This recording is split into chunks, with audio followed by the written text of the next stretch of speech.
My name is James, and I live in Brazil, a country where most people speak Portuguese or other local languages. English is not commonly spoken here, yet I find myself drawn to it, captivated by the idea of being able to express myself in a language that connects people all over the world. I've always felt that learning English is not just about understanding another language. It's about opening doors to opportunities that I would never have otherwise. Growing up, I was fascinated by the idea of being able to speak English fluently. I remember watching foreign movies and hearing people speak English in a way that seemed so natural. I didn't understand most of what they were saying back then, but something about the language drew me in. I would see people from different countries communicate effortlessly in English, and I wanted to be one of them. I wanted to feel that sense of connection, that ability to understand and be understood by people from all over the world. In Brazil, speaking English is not a necessity for most people. Many get by just fine with Portuguese or other local languages, and even if someone learns English, it's often seen as something distant and unnecessary. But for me, it's different. I dream of traveling, studying abroad, and building a career that extends beyond the borders of my country. English is the key to that future. I want to be able to apply for jobs at international organizations where English is the working language.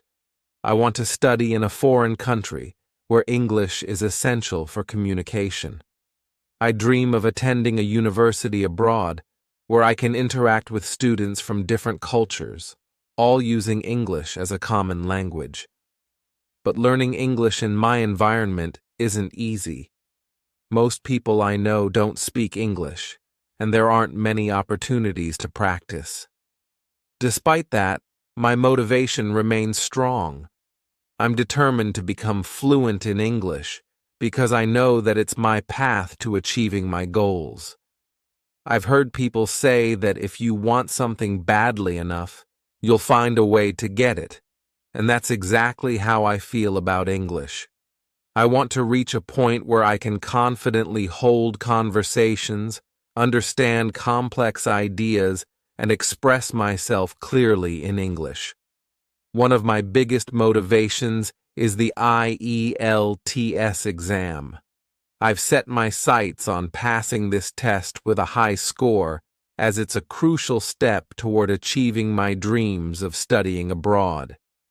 The thought of being able to attend a university in an English-speaking country is both exciting and daunting. I know it won't be easy, but I'm ready to put in the hard work to make it happen. I picture myself sitting in a classroom with students from around the world, all communicating in English, and I want to be able to contribute to those discussions, to share my thoughts and ideas without hesitation. Every day, I remind myself that learning English is more than just a skill. It's a way to connect with the world. It's a bridge to new experiences, new friendships, and new opportunities. The ability to speak English will allow me to step outside of the familiar and into the unknown, where I can grow both personally and professionally. I'm ready to face the challenges, to overcome the obstacles, and to keep moving forward because I know that at the end of this journey, there's a world of possibilities waiting for me. Living in Brazil, where English is not widely spoken, I've faced countless challenges in my journey to learn the language. From the very beginning, I knew it wouldn't be easy. Most of the people around me speak Portuguese or other local languages, and English isn't part of everyday conversation. Finding someone to practice with is almost impossible, and that has been one of the biggest hurdles I've had to overcome. Without regular English-speaking partners, it feels like I'm learning in isolation. I read books, watch videos, and listen to podcasts, but speaking is a whole different challenge. When I try to practice speaking by myself, I sometimes feel unsure of whether I'm pronouncing words correctly. English has sounds and letters that don't exist in my native languages, and pronouncing them the right way can be frustrating. There have been many times when I thought I was saying something correctly, only to later realize I was mispronouncing it all along. It's disheartening, because I know how important pronunciation is in making myself understood by others. Grammar, too, has been a major obstacle. English grammar rules seem simple on the surface, but the more I learn, the more I realize how many exceptions there are. Tenses, prepositions, and articles have been particularly tricky for me. I often find myself confused about when to use certain verb forms or how to structure sentences correctly. I might think I've mastered a particular rule, only to come across a sentence that seems to break that rule entirely. It's frustrating, and it sometimes makes me doubt whether I'll ever truly grasp the language. But perhaps the most discouraging challenge is the lack of conversation practice. English isn't something I hear regularly in my environment, and without that daily exposure, progress feels slow. I can read and write in English, but when it comes to speaking or listening in real time, I often feel lost. Without regular interaction with native or fluent speakers, it's hard to gauge how much I'm improving. When I do get a chance to speak English, I find myself hesitating, second-guessing my word choices, and struggling to keep up with the speed of conversation. It's like all the knowledge I've gained disappears when I'm put in a situation where I need to use it. There have been days when I've felt like giving up. Days when it seems like no matter how much effort I put in, I'm not making any real progress. Without feedback from others or opportunities to practice speaking, it sometimes feels like I'm stuck in place. The gap between understanding English and actually using it feels huge, and there are moments when I wonder if I'll ever close that gap. But despite all these challenges, I'm determined to keep going. I remind myself that every learner goes through struggles like this, and that persistence is key. The road to fluency may be long, but I believe that with time and effort I'll get there. The obstacles I face now will only make me stronger in the end, and I'm willing to push through them because I know that the reward of mastering English is worth it. Determined not to let the challenges hold me back, I knew I needed to develop strategies that would help me improve my English. I couldn't rely on having English-speaking partners, but I could still find other ways to immerse myself in the language. So, I began by setting clear goals and building a routine that would push me closer to fluency. One of the first things I did was dive into reading. I started with simple English books, and as my vocabulary grew, I moved on to more complex material. Every new word I encountered became a part of my growing vocabulary. I kept a notebook where I would write down unfamiliar words, along with their meanings and example sentences. Reading in English became a daily habit. Whether it was a novel, an article, or even English subtitles while watching a movie, I made sure that I exposed myself to the language in as many ways as possible. Watching videos in English also became a key part of my learning process. At first, I struggled to understand what was being said, but gradually, my comprehension improved. I followed English language YouTube channels on topics I enjoyed, like technology and travel. I also watched English movies and TV shows paying close attention to how the characters spoke, trying to catch the nuances of everyday conversation. These videos helped me understand spoken English better and allowed me to pick up new phrases and expressions that I wouldn't have learned from a textbook. Listening to English podcasts became another important strategy. I would download podcasts on various topics and listen to them while doing other tasks. The great thing about podcasts is that they're spoken by native speakers, so I got used to the natural flow of the language. But I didn't just listen passively. I would often pause the podcast and repeat phrases out loud. This helped me practice my pronunciation and get used to the rhythm of spoken English. At first, it was awkward to hear myself speak, but the more I did it, the more confident I became. To make sure I was improving my speaking skills, I practiced speaking out loud as much as I could, even if it was just talking to myself. I would describe what I was doing throughout the day in English, or I would practice conversations in front of the mirror. It felt strange at first, but over time, it became second nature. I figured that if I couldn't have conversations with others, I could at least have conversations with myself. This helped me get more comfortable forming sentences and speaking without hesitation. In addition to all these methods, I discovered the power of language learning apps. I downloaded several apps that focused on different aspects of English, from vocabulary building to grammar exercises. These apps made learning more interactive and fun.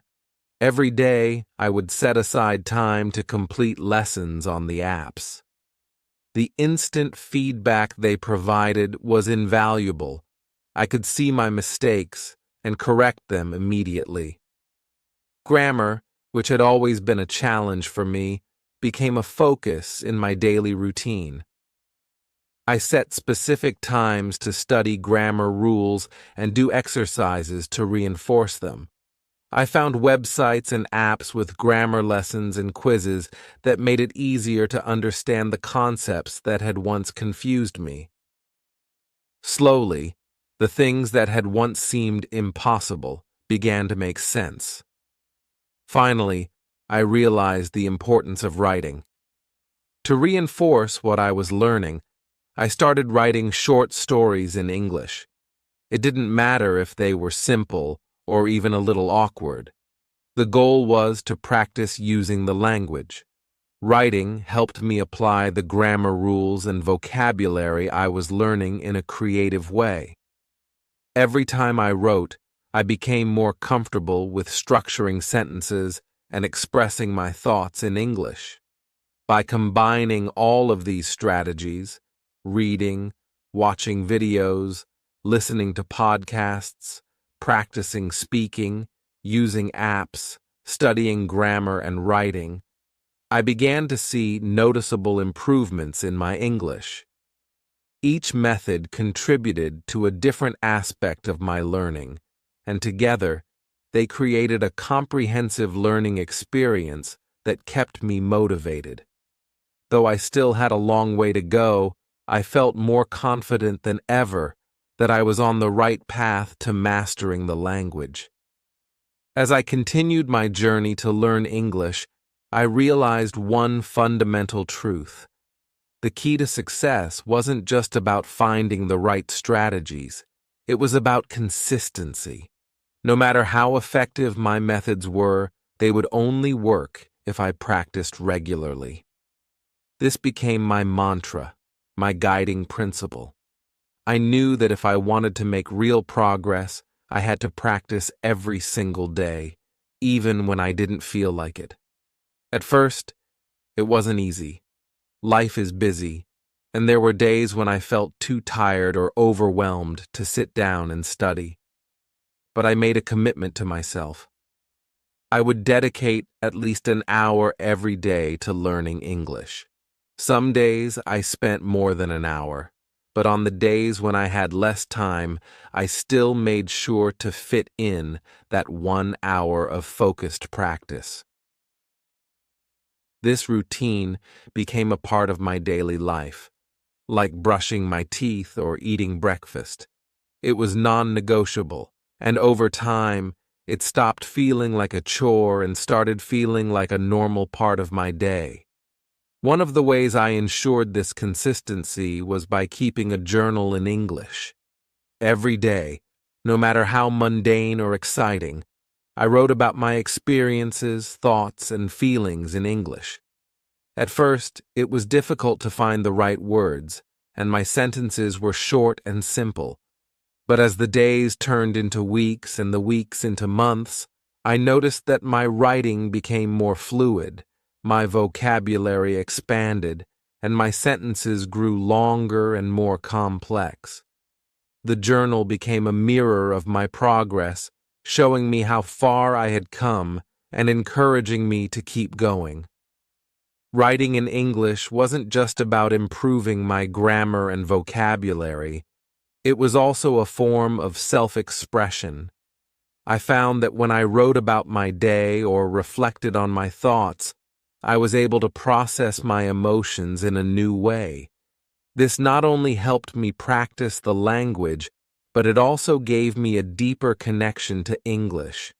It became more than just a tool for communication. It became a part of how I understood and expressed myself. But writing was only one aspect of my practice.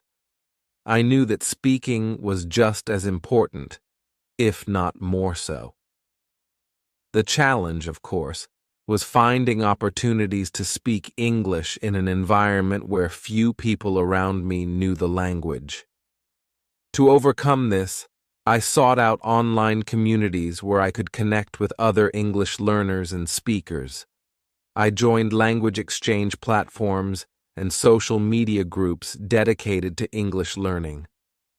Through these platforms, I found friends from different parts of the world who were also learning English, and we began practicing together. We would schedule video calls and take turns speaking about different topics. Sometimes we discussed our favorite books or movies, and other times we simply talked about our day-to-day lives. These conversations were a game changer for me. They helped me put everything I had been learning into practice, and I got used to hearing and responding in real time. At first, I felt nervous. What if I couldn't understand them? Or what if I made mistakes? But I quickly learned that making mistakes was part of the process. My online friends were patient, and we all learned from each other. Every conversation left me feeling more confident in my ability to communicate in English. When I didn't have scheduled practice sessions with my online friends, I made sure to practice speaking on my own.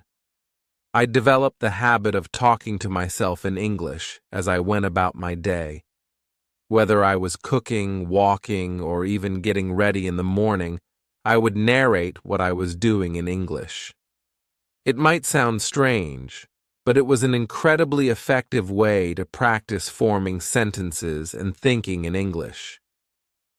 This constant self-talk helped me get used to speaking without the pressure of having someone else listening.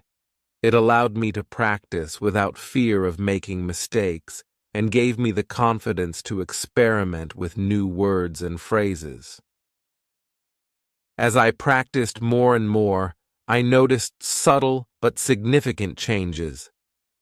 I stopped hesitating as much when I spoke. I could recall words and phrases more quickly, and I began to think in English rather than translating from my native language. The more consistent I was with my practice, the more natural English began to feel. It wasn't just something I studied, it became something I lived and breathed every day. My confidence grew as well. I started seeking out opportunities to use English in real-life situations. When I interacted with people online, I would write my comments or messages in English, even if they weren't related to language learning. I began watching English videos without subtitles, trusting my ability to understand the content. The fear of making mistakes or not understanding every word began to fade. I realized that I didn't need to be perfect. I just needed to keep going. Consistency transformed my learning journey. It wasn't about making giant leaps overnight. It was about making small, steady steps every day. Each hour I spent practicing, whether it was writing, speaking, or listening, added up over time. Slowly but surely, the pieces of the puzzle started coming together, and I found myself making progress in ways I hadn't expected. English was no longer something distant and foreign. It was becoming a natural part of my life. And so, I continue to practice every day, knowing that consistency is the foundation of success. Each day, I'm one step closer to fluency, and I know that as long as I stay committed, I'll reach my goal. The journey may be long, but with practice and persistence, I'm confident that I'll get there. As I progressed in my English learning journey, one thing became clear. Mistakes were inevitable. In fact, they became a constant companion. Whether it was pronouncing a word incorrectly, using the wrong verb tense, or misunderstanding the context of a sentence, I found myself stumbling often. At first, it was frustrating. I would get embarrassed when I realized I had made a mistake, especially during conversations with others. But over time, I began to see mistakes not as setbacks, but as stepping stones toward improvement. I remember one of the first major challenges I faced with pronunciation. English has so many sounds that don't exist in my native languages, and getting them right took a lot of effort. I would practice saying words over and over, yet sometimes when I spoke to others, they would still correct me. It was disheartening.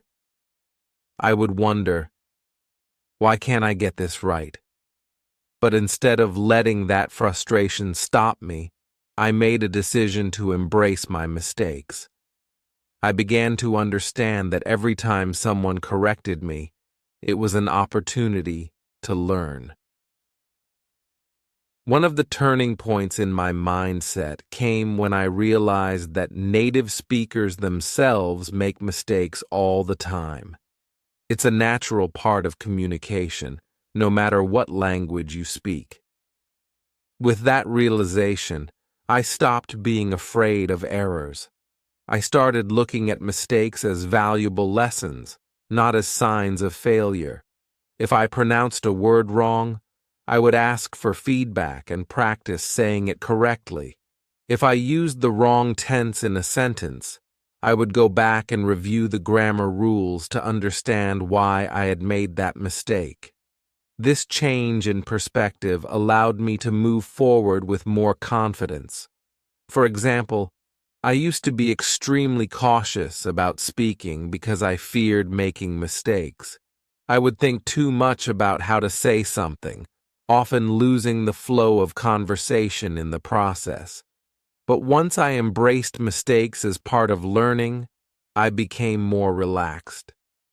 I stopped hesitating as much, and I just spoke. I knew that I might make an error, but I also knew that each mistake would teach me something valuable. And with each conversation, I got a little better. One mistake I made frequently was with tenses. In English, there are so many different tenses, and knowing when to use each one can be confusing. I would often mix up past, present, and future tenses, especially when speaking quickly. There were moments when I would realize mid-sentence that I had used the wrong tense, and I would feel that familiar wave of embarrassment. But instead of letting it paralyze me, I used it as a chance to reflect. I would go back, look at the sentence, and think about how I could have expressed it more accurately. This reflection process helped me internalize the rules better and eventually reduce the number of mistakes I made. There were also moments when I would use words out of context. English has many words that sound similar but have completely different meanings, and it's easy to mix them up. I once remember using the word borrow when I meant to say lend, and my conversation partner looked confused. When they explained my mistake, I felt a bit embarrassed, but I quickly reminded myself that these moments were part of the process. After that, I made sure to pay more attention to word meanings and contexts, and the mistake helped me become more aware of subtle differences in vocabulary. One of the biggest lessons I've learned through making mistakes is the importance of not taking them personally. It's easy to feel like a mistake is a reflection of your ability or intelligence, but in reality, it's just a natural part of acquiring a new skill. Every expert in English once made the same kinds of mistakes I'm making now, and they only became fluent because they didn't let those mistakes stop them. I had to keep reminding myself that progress isn't linear. Some days I would feel like I had made huge strides forward, and other days I would make basic errors that I thought I had already mastered. But that's just how learning works. It's full of ups and downs. Another important aspect of learning from mistakes is the way it builds resilience. Over time, I developed a thick skin when it came to errors. Instead of letting them discourage me, I became more determined to improve. I realized that making mistakes wasn't something to fear. It was something to embrace. Every time I mispronounced a word or used the wrong grammar, I was given a chance to reflect and adjust. This process of making, analyzing, and correcting mistakes made me a stronger learner and gave me a deeper understanding of the language. I also learned the importance of asking for help. In the beginning, I would sometimes try to hide my mistakes or avoid situations where I might make them. But eventually, I realized that the best way to learn is to seek out feedback. When I spoke to my online friends or language partners, I made it a point to ask them to correct me when I made mistakes. This wasn't always easy. Nobody likes to hear that they're wrong, but it was one of the most effective ways to learn. Each correction was a learning opportunity, and over time, I began to make fewer mistakes because of the feedback I received. Looking back, I can see how important mistakes have been in my journey to learn English. Without them, I wouldn't have made the progress I have. Each mistake has taught me something new, whether it's about pronunciation, grammar, or vocabulary. I've learned to laugh at my errors, to take them in stride, and to use them as fuel for growth. Instead of fearing mistakes, I now welcome them because I know they are pushing me closer to fluency. In the end, I've come to understand that mistakes aren't failures. They're stepping stones. Each one brings me a little closer to mastering the language, and as I continue to learn, I know that there will be many more mistakes ahead. But I'm not afraid. I'm ready for them because I know that with each one, I'm improving. As my journey in learning English progressed, something incredible began to happen. The language started opening doors to a whole new world that I had never fully understood before. English was no longer just about grammar rules and vocabulary lists. It became a bridge to different cultures, experiences, and perspectives. The more comfortable I grew with the language, the more I began to see the beauty and richness that it brought into my life. One of the first ways I noticed this cultural shift was through entertainment, specifically English movies. In the beginning, watching English language films had always been a challenge. I'd struggle to keep up with the dialogue, relying heavily on subtitles, and often missing out on the subtleties of the humor or the emotion in the scenes. But as my understanding of English improved, something magical happened.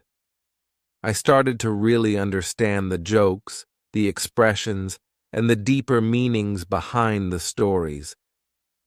Movies that I had watched before took on a new life for me. I remember watching a classic English comedy, and for the first time, I laughed along with the characters, not just because I understood the plot, but because I truly got the jokes. English humor can be so nuanced, full of wordplay, cultural references, and subtle irony. These things used to go over my head, but now they began to click.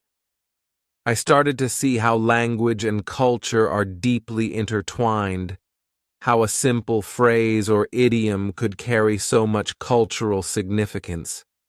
It wasn't just about understanding the words, it was about understanding the way people express themselves in English-speaking cultures. Music was another area where I started to experience the richness of English. I had always enjoyed listening to English songs, but for a long time, I couldn't fully appreciate the lyrics.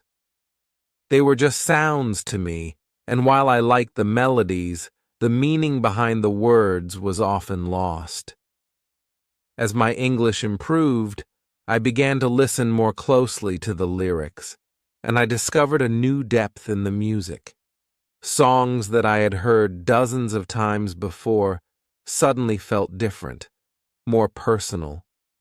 I started to connect with the emotions behind the words, the stories the singers were telling, and the poetic way they expressed their feelings.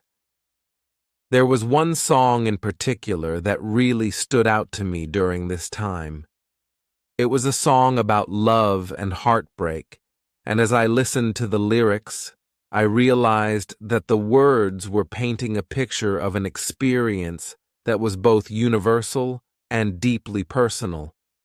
It struck me how English, despite being a language foreign to me, could convey emotions that resonated so strongly. I started listening to more English music, not just for entertainment, but as a way to explore different perspectives and experiences. Whether it was a pop song, a rock ballad, or a rap track, each song offered a glimpse into the culture, values, and emotions of the people who created it. As I immersed myself more in English language media, I also sought out ways to connect with people who spoke English. I joined several online groups and communities where English was the primary language of communication. These groups were filled with people from all over the world, each with their own unique backgrounds and cultures, and it was fascinating to see how we could all connect through a common language. In these groups, I could discuss everything from movies and books to current events and personal experiences. The conversations were vibrant and diverse, and I learned so much, not just about English, but about the world. One of the most rewarding experiences I had was joining an English language book club.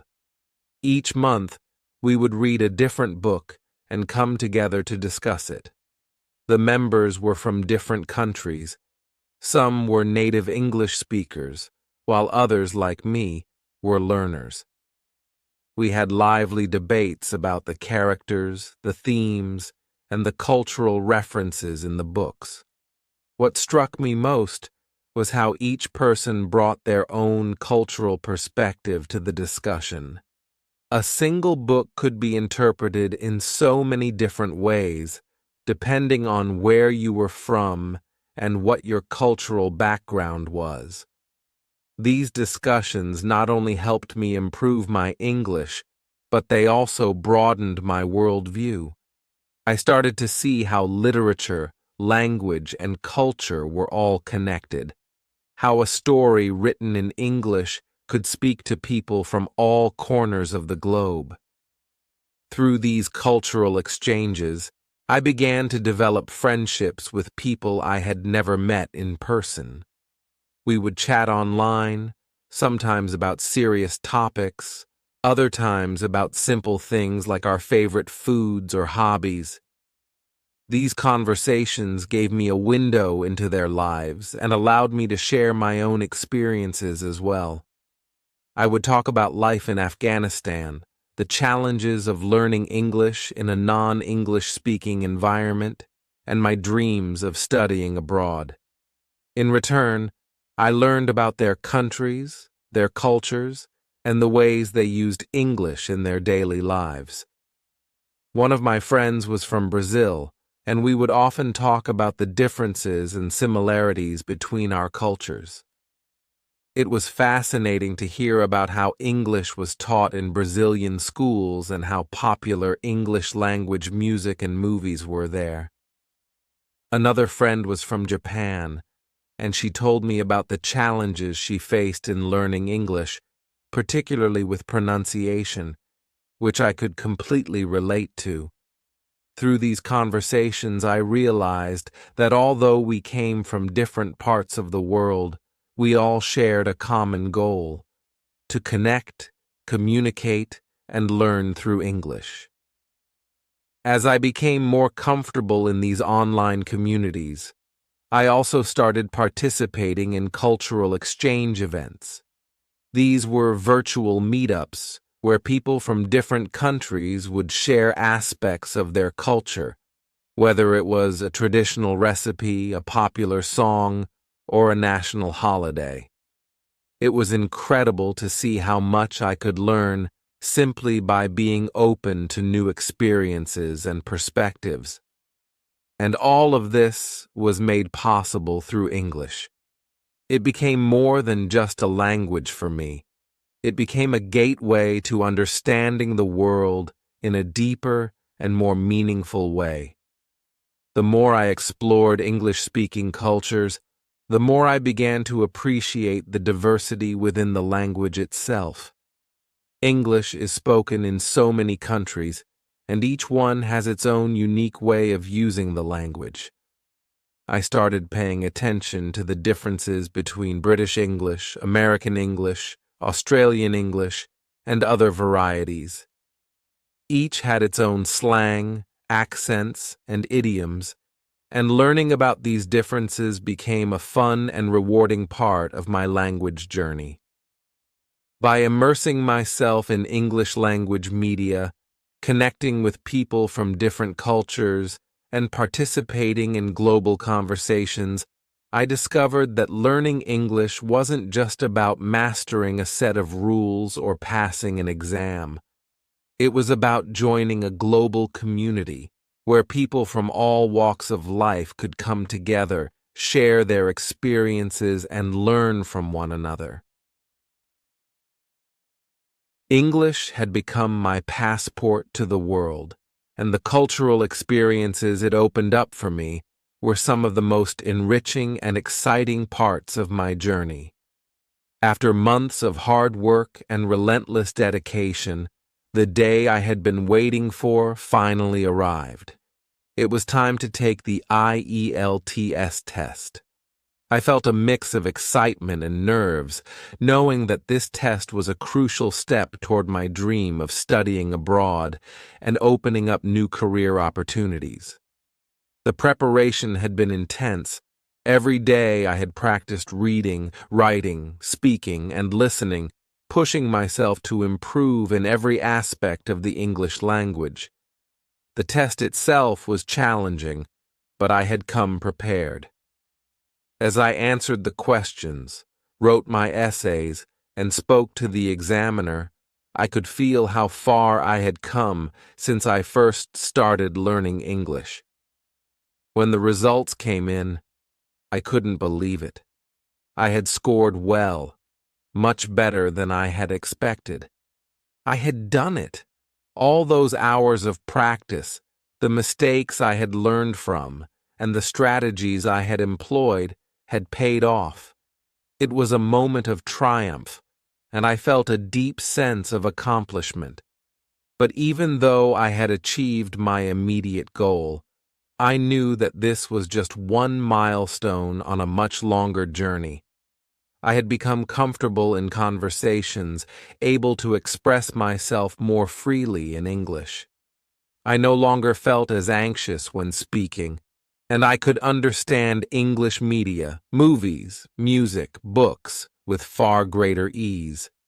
What's more, I found myself in a position to help others. There were people in my community who were just starting to learn English, and they often came to me for advice. It felt rewarding to be able to give back, to share what I had learned and help them avoid some of the struggles I had faced. However, despite my progress, I understood that learning English, or any language for that matter, is a lifelong process. The more I learned, the more I realized how much there was still to discover. I wasn't satisfied with being good enough. I wanted to become truly fluent, to speak English as naturally as a native speaker. This was my next big goal, to push my fluency even further, to refine my pronunciation, and to master the subtleties of the language. I started setting new challenges for myself. I began reading more complex books in English, delving into literature and philosophy to not only improve my language skills, but also to gain a deeper understanding of different cultures and ideas. I also aimed to watch English language news and documentaries more frequently, as they offered a broader vocabulary and more formal structures of English. Additionally, I sought out conversations with native speakers, looking for every opportunity to practice speaking in real-life situations. Whether it was through online language exchanges or interacting with travelers in my community, I made sure to expose myself to different accents, dialects, and expressions. One of my ultimate goals was to achieve native-level proficiency, not just in speaking, but in understanding the culture and nuances that come with the language. I wanted to be able to think in English, to feel as comfortable expressing my thoughts in English as I did in my native language.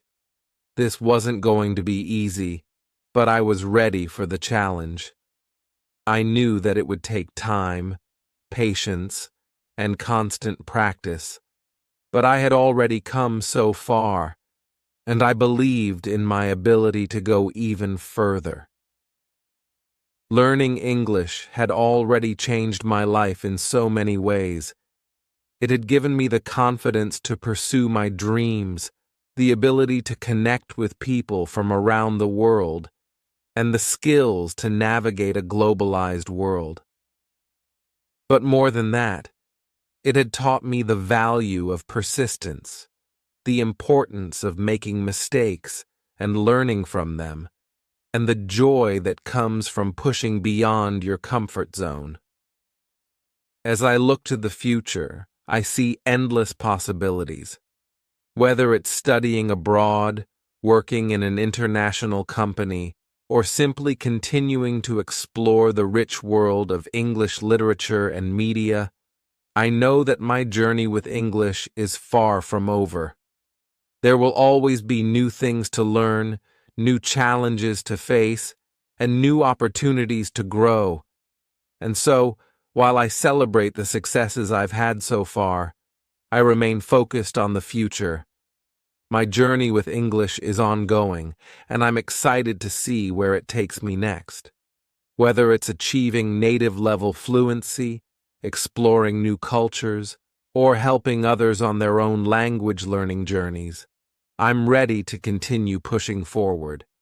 Because if there's one thing I've learned, it's that success in language learning is not about reaching a destination. It's about embracing the journey every step of the way.